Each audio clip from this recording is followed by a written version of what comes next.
Every so often, a person is born. If you didn't already know that, it's also actually pretty frequent. But this story is about a specific person, one that would change the way Americans enjoy their lunches forever. One man. And his name is John Berger. John Berger was born in the lands between the Buns, a beautiful wasteland, under the rule of the cruel Queen America. He was born with a club in his hand, kind of like John Henry, but also with like a loincloth and the stature of a middle-aged office worker. This is a story of love, loss, and passion. John Berger was about to embark on a quest that would change his life, as well as the lives of many others. This is the story of the Burger King.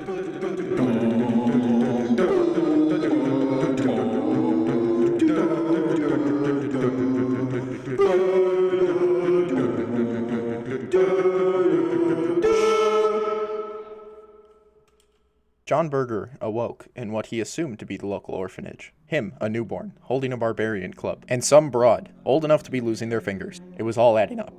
All that, as well as some strange messages strewn about the place that were already beginning to poison his small, freshly conceived mind with impure thoughts of buttholes, sewer slide, and subscribe. There was a large tree he could see many miles away that gave off a golden, deep-fried glow. As he continued to explore his birthplace, the owner of the orphanage appeared and struck him. Classic case. John Berger laid on the ground, reconsidering his actions, when suddenly, some weird horse girl appeared and adopted him. Probably. When he awoke, he was in a cave, and he was cold, as who was probably his mother had already begun to neglect him, and had not given him clothing. The absolute audacity of this bit. There was some dead dude sitting in a chair. After getting a little whiff of John and his dirty, stinky diaper, he told him to fuck off, specifically into the hole in front of them both. John, having already been told to try jumping off on multiple occasions, was beginning to think jumping was probably in his best interest. The subsequent fall proved to be manageable, and John was pissed. This area of the cave was filled with some dudes with pointy sticks, which John Berger, natural-born killing machine, disposed of very quickly, emerging from the cave with a newfound enjoyment of killing all those who stood in his path, although he didn't really know what his path was just yet. John Berger found himself in front of a vast, breathtaking view, more gorgeous than anything he had ever seen in his short, meager existence. There wasn't really a lot of competition, but he didn't really give a shit, as he had just learned the joys of taking another's life and absolutely intended to continue doing so. His first encounter was with a weak-looking man that had the balls to call John maidenless. The nerve.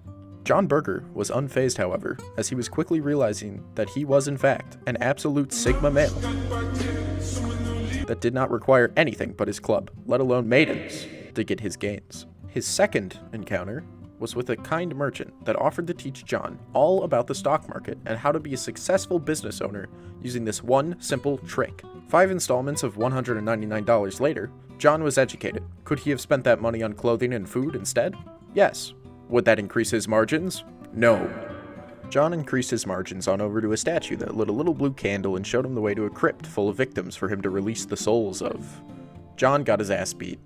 But eventually, he left the crypt having freshly repopulated it with the bodies of a bunch of tiny goblin bastards and a large dog that really looked more like a cat. Like, its name is Burial Watchdog. Why does it look like I could throw some catnip at it and call it a day? On his way out of the crypt, John mercilessly cut down an old man and looted him, finding a European visa. His primal American urges kicked in, sending him into an absolute fit of rage. What a bowl on a Tuesday, innit? After removing the last 2 teeth of each Brit, John heard a familiar voice off in the distance. He found his adopted mother and what she seemed to be convinced was a Honda Accord. Haha, he said the funny thing. It was a horse. Might want to see a therapist, Mom. Soon after, Mr. Berger, new working title, encountered some boring girl who, after whining for what seemed like hours, provided John with a a friend. As labor laws were already established in this region, he could not take advantage of, collaborate with this friend just yet. He would have to find a loophole in the system. Perhaps placing them in an impoverished country would prove useful. The entrance to a small business lay ahead. Mr. Berger had already killed the underpaid workers outside, and now he wanted to speak to the manager. The manager actually happened to be in the middle of boycotting the unfair wages of his underling. Krusty Krab is unfair! He was committed to his cause, and John deeply appreciated that. John's mentor, the YouTube business guru, had taught him that if he wanted to succeed in the cruel world of capitalism, he had to snuff out any and all competition. John appreciated the manager's efforts, but there are times when more drastic measures needed to be taken. Their interests seemed to align. As it would have it, the manager pussied out at the last second, leaving John to fend for himself. He got his ass beat, but he would be back. John returned to his mentor to purchase more simple tricks, but not before running into the loophole in the labor laws he had been searching for. A service bell. How fitting. Now John was ready to fight corporate America.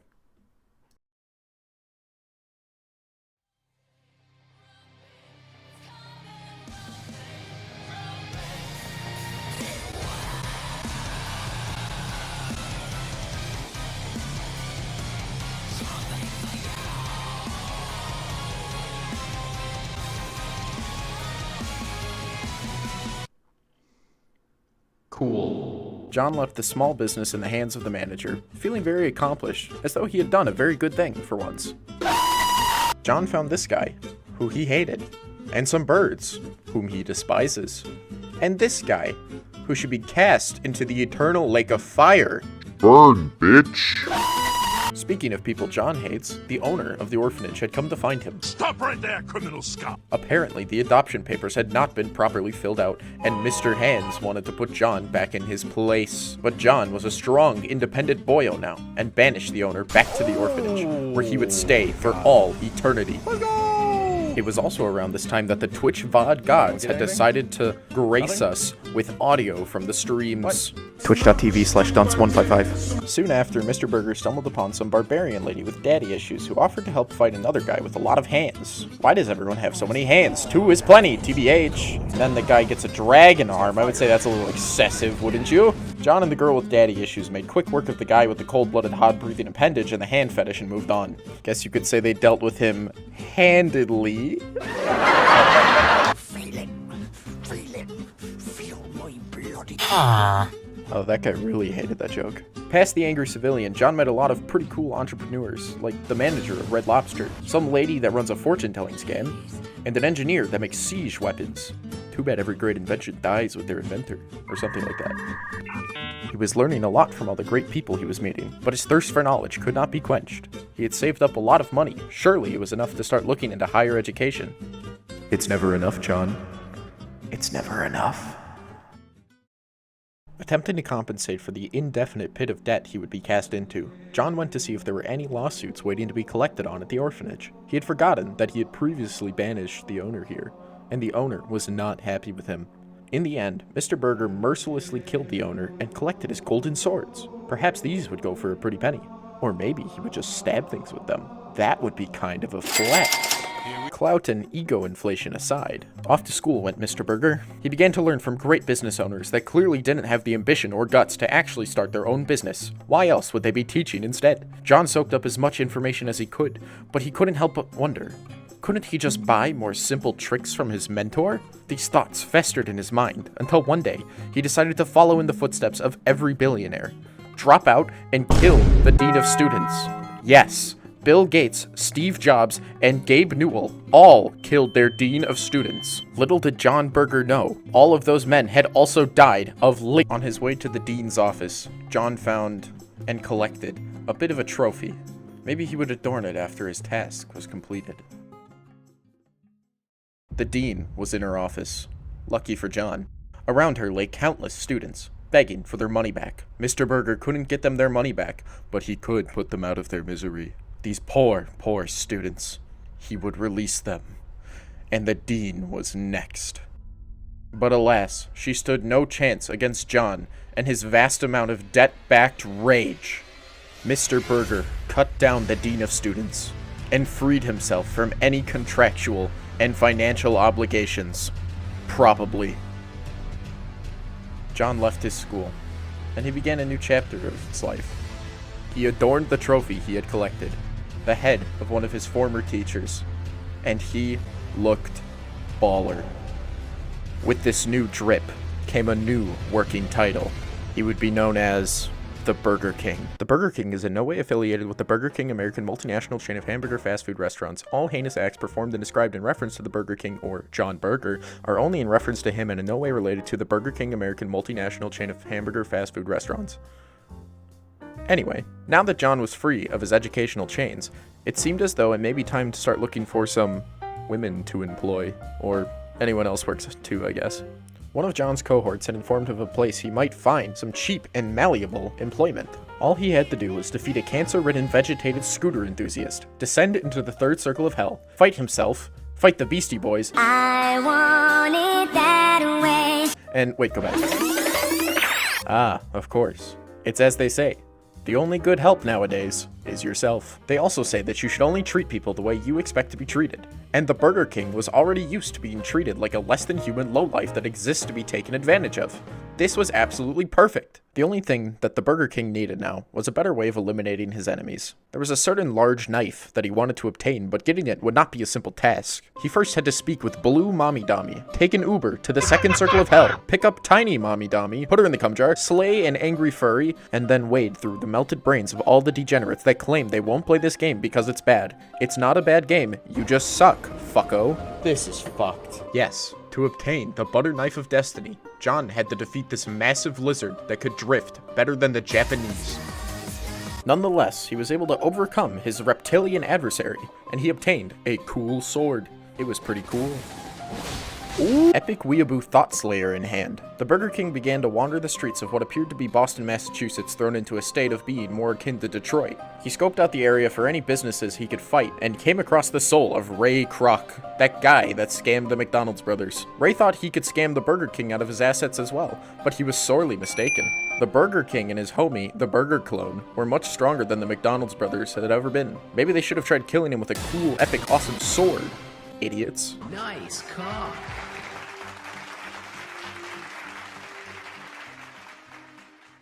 John proceeded past the scumfuck bastard to find another scumfuck bastard. Apparently, the Burger King's name had become quite the talk of the town because the manager from the small business had come back for round 2. Somehow, he had survived the fantastical, justice-fueled beatdown. This guy wasn't worth the sweet time of the Burger King himself, however. To add some insult to this injury that John was about to inflict upon him, Mr. Burger called in his adopted mother. As it would turn out, the horse girl herself was kind of a psychopath. The fight was so brutal and one-sided that I can't even show this clip. I'll show you a little, I guess. I guess.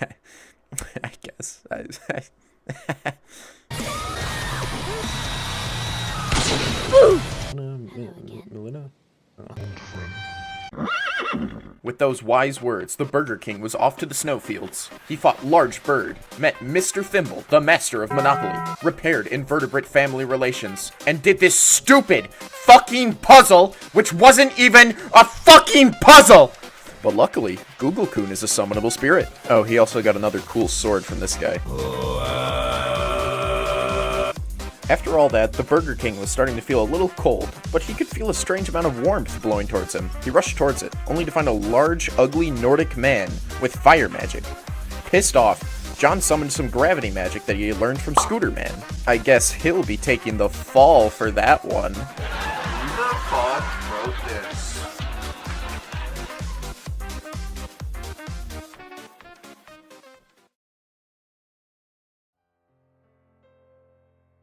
After slaying the Nord, John met up with Stepmom. She had been found by a member of the church and had, unfortunately, been converted. In order to repent for her really long list of sins, she had decided to burn herself. There was no stake at this burning, just a cereal bowl. Let the fire burn thy sins, and thou shall be cleansed. Or something. I don't know, man.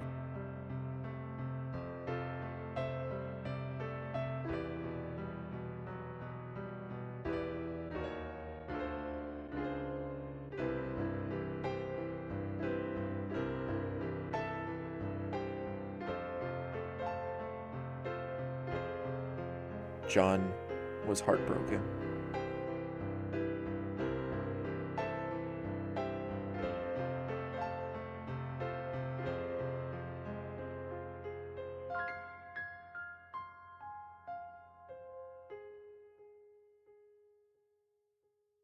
But the death of his mother would not stop the Burger King. He had grain to obtain.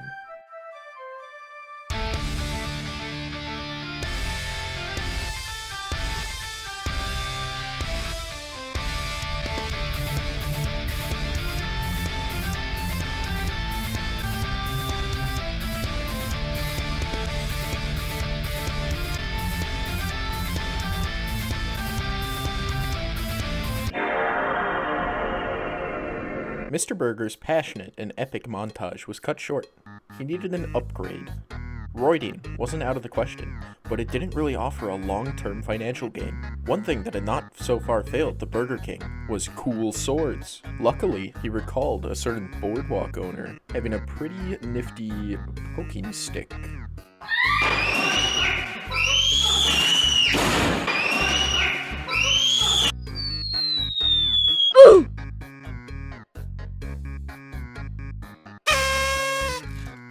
And with that, the epic montage could continue.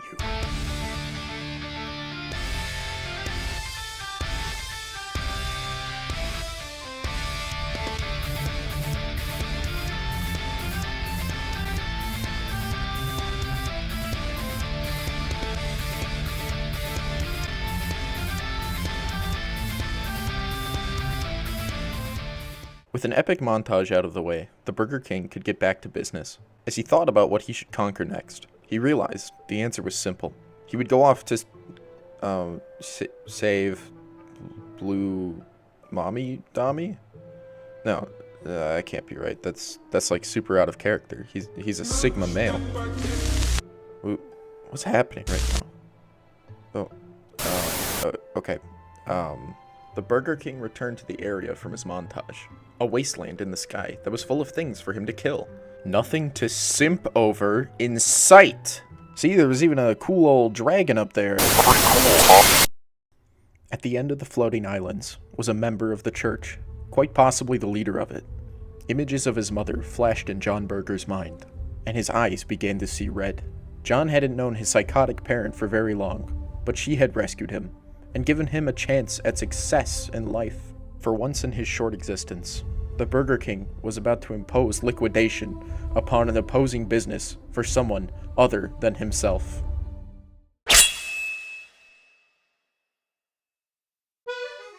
After all that depressing shit, the Burger King decided it may be time to tear down some Fortune 500 companies. He returned to probably Detroit, which had somehow been transformed into an even worse place to live. John proceeded straight on up to the business sector of the city, where all the big owners were staying. First on the list was the owner of Walmart. Get out of here, kid! You're slowly being outclassed by Meijer. Second was the owner of CVS, which is a business I never realized made absolute bunko bucks. While the owner appeared to be perfectly healthy and fit, he was no match for the Burger Boys. Finally, it was time for the big man. There was only one way the Burger King's conquest could end: to become the greatest entrepreneur. There was one man that stood firmly at the top: the owner of Amazon, Jeffimus Bezos. Even though he wasn't really the CEO anymore, people were still calling him the owner, and all that really matters in this situation is publicity.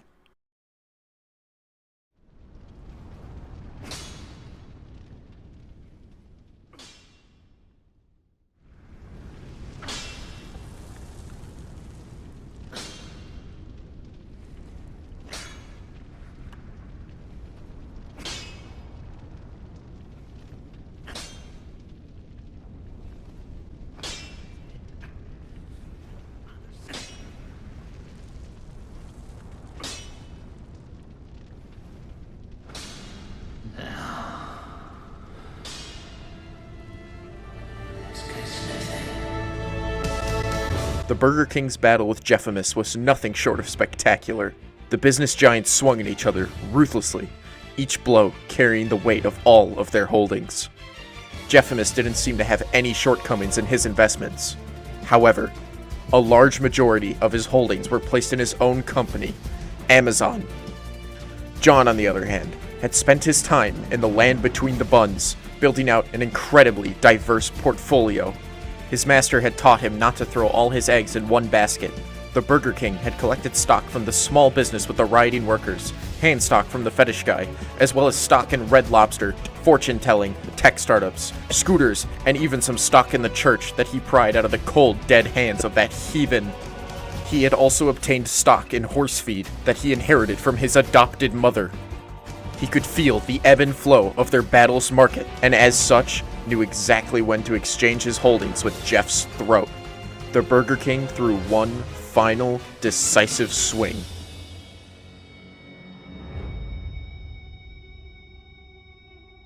At first glance, it appeared as though John had won the battle, but as Jeff lay on the ground, a strange substance began to form around him. It pooled, forming a lake of absolute darkness. As the darkness grew, John could see a form start to rise from it. And then a whole-ass hand flew out. This did not seem to be any ordinary interdimensional darkness guy. No, without a doubt, Jephimus had begun calling upon the tears of his underlings, heralding their despair to him, and he planned to pilot their sadness like a fucking Gundam. The fight wasn't over, and John did not plan to give up so easily. He called upon all his fellow shareholders to give him strength. Surely their friendship would give him the power to finish this, because that's just how it works. But as the battle progressed, John began to have doubts. The despair of Jeff's underlings was vast and unwavering. They began hopelessly delivering packages to him. Things he didn't really need, but were super convenient to order. Their great deals and large assortment of Amazon basic supplies were tolling on the Burger King. But he would not give in. No! What?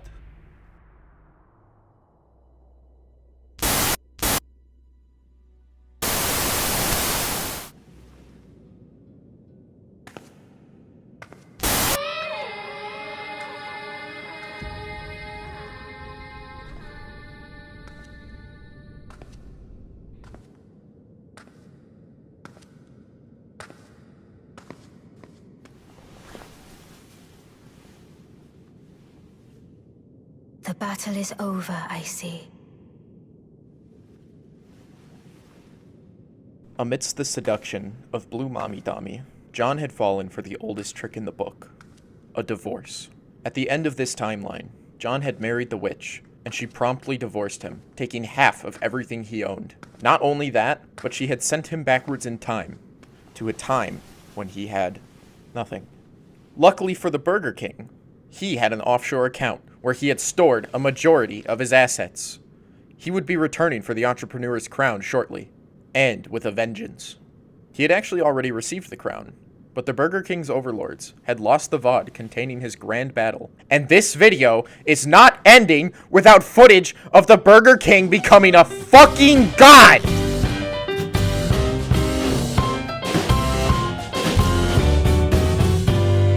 No, the battle was not over yet, but the Burger King had weeks of time to make up for. He had been in the lands between the buns for a while now, but that meant he knew all the nuances of the land. To make up for his lost time, he attempted many ways of speeding up his return to the throne. He knew for a fact that teleportation magic was possible. However, his frame rate was too unstable to do it properly. He tried to trick the gods into placing him into the location he wanted, but it seemed as though he may be on their bad side. Finally, he decided to suck it up and ransack the land once more. Using the tips he had received from his cohorts, he took paths he had never seen before, fought things he didn't know existed, and refought those who had stood in his path previously.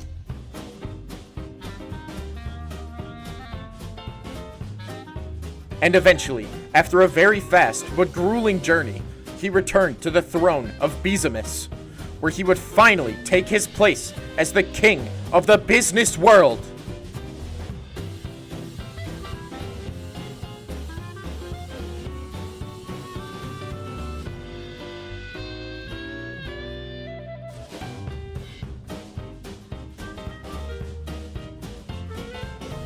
After a fierce fight with Jephimus, it was time for a rematch with the mech.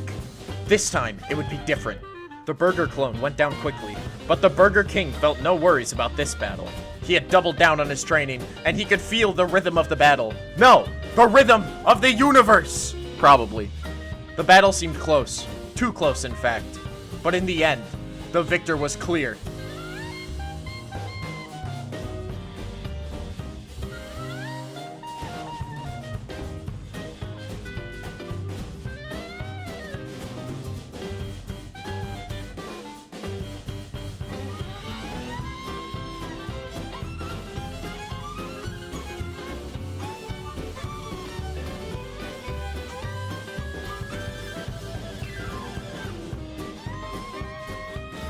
Jephimus's severed head lay on the ground, and his body was crumbling.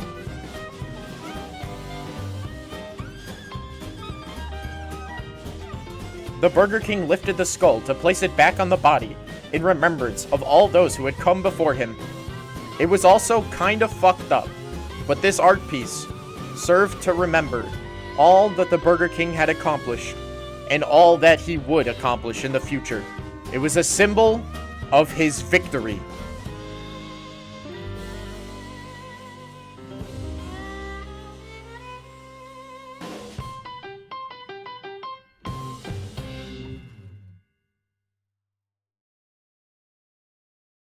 John Berger took his rightful place on his throne, new ruler of capitalism. And that is the story of the Burger King.